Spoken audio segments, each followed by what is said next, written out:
Kelompok relawan Ganjar Pranowo Center memiliki misi tersendiri di balik dukungan Kaisang Pangarep sebagai calon wali kota Depok. Seperti diketahui, GP Center mendeklarasikan Kaisang menjadi calon wali kota Depok pada Sabtu 1 April lalu. Deklarasi itu pun mendapat sambutan ramai di media sosial. Ketua Harian Dewan Pimpinan Pusat GP Center, Thomas Junianto mengatakan pengusungan Kaisang terkait dengan tujuannya untuk menarik simpati Presiden Jokowi untuk memuluskan Gubernur Jawa Tengah Ganjar Pranowo menjadi capres pada Pilpres 2024. Seperti diketahui, Kaisang merupakan putra bungsu Presiden Jokowi. Hal itu disampaikan Thomas pada program Ngobrol di YouTube Tribun Jakarta Official pada Jumat 14 April. Thomas menjelaskan alasan dibalik dukungannya terhadap Kaisang di Depok dan Ganjar di kancah perpolitikan nasional. Menurutnya, Ganjar, Kaisang, dan Jokowi memiliki nilai perjuangan yang sama terkait kebinekaan dan nasionalisme. Untuk itu, kehadiran pihaknya di kota Depok juga untuk memperjuangkan Ganjar. Dengan alasan nilai yang sama terhadap sosok yang didukung, Thomas meyakini ikhtiar politiknya akan sejalan, di mana ingin menghadirkan sosok Ganjar di tingkat Pilpres dan Kaisang di tingkat Kota Depok.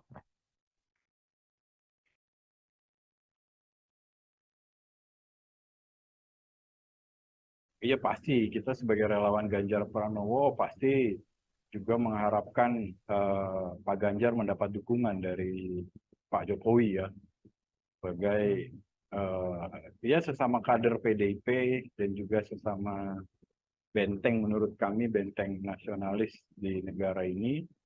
Kami meyakinkan bahwa Ganjar Pranowo ini masih menjadi orang pilihan pertama Pak Jokowi.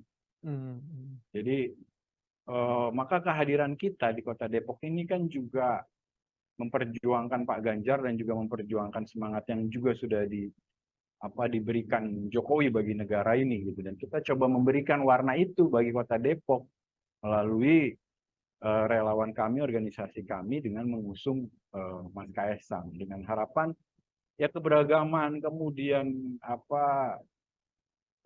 toleransi, kemudian juga kebinekaan ini kan Mas Binkanya yang selama ini mungkin di Depok terkesan eksklusif ya, terkesan eksklusif bagi kelompok tertentu. Nah, kita coba ingin menghadirkan ya sosok Ganjar di tingkat Pilpres dan Mas Kaisang di tingkat kota untuk membawa rasa kebinekaan lah, rasa kebinekaan tunggal ika itu Mas di Kota Depok yang sebetulnya dulu lahirnya Kota Depok juga ya bisa dibilang dari heterogenitas kan, dari keberagaman itu yang selama ini dirasa semakin ruangnya semakin sempit. Terima kasih sudah nonton. Jangan lupa like, subscribe, dan share ya.